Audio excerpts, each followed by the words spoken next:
right, so now I'll introduce you to the goat. Yeah, that's right.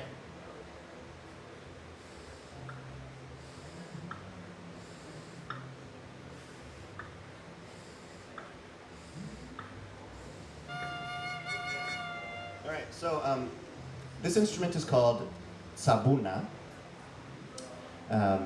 It's the traditional goatskin bagpipe of the Eastern Aegean, the Aegean Sea, the eastern part of the Greek territory. So this instrument, this design, is found, like I said, all over the Mediterranean, in some places in the Arab world, especially the Gulf states, and used to be quite popular on the western coast of Greece and the southern part of the Western Balkan Peninsula, although it's mostly died out in those places. So it's a bagpipe, as you can see. It's a pipe attached to a bag. But there's something about this instrument that makes it very, very, very different from most bagpipes. I mean, most of you probably seen like the Great Highland bagpipe, the Scottish one. You might have seen bellows blown bagpipes like the Irish uilleann pipes or Northumbrian or Scottish small pipes. This instrument is different from those because unlike most bagpipes, most European bagpipes, it does not have a dedicated drone. Like most bagpipes that you're familiar with, when they start you hear like a wah, and then the melody plays on top of it. That is a relatively recent, historically speaking, paradigm for a bagpipe.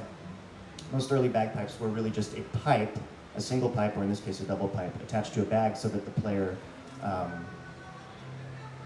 could take a breath every once in a while.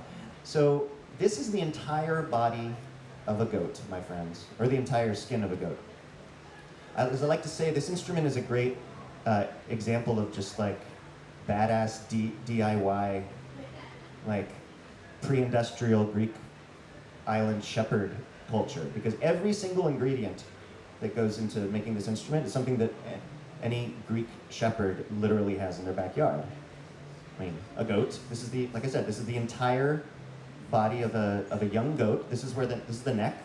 These are the front legs were. The back legs are tucked in here. This is the inside of the skin, by the way. The outside, the part with the fur on it, the hair this is turned inside out, and the hair is still on it, on the inside. That helps retain moisture. It helps the bag last longer. This dark spot right here, that's where its belly button. That's its belly button.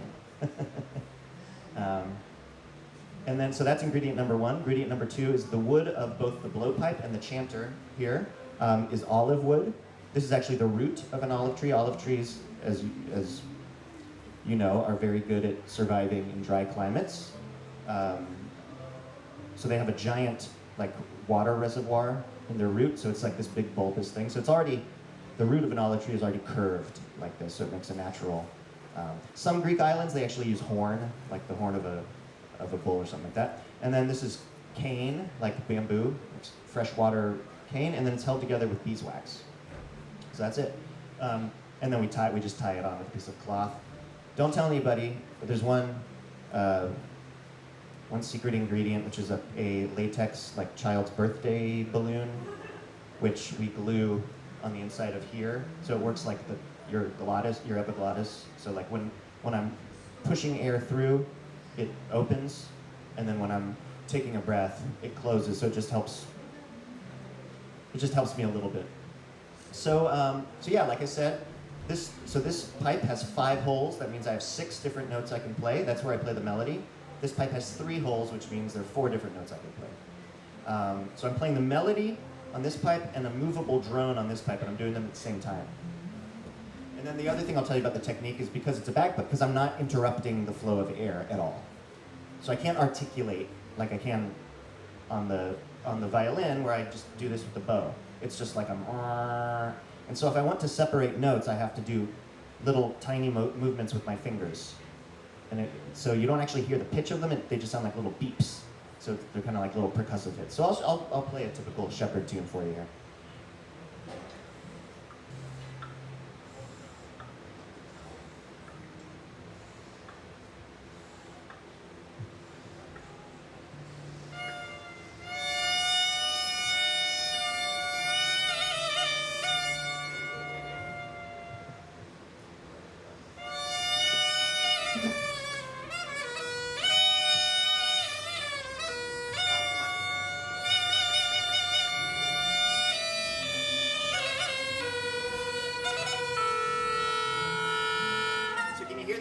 you hear how two notes at once, and it's actually quite dissonant if I do it that way. We like that.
Thank you. Yeah, that's one of those songs that, like I said, that's a very old song, probably medieval.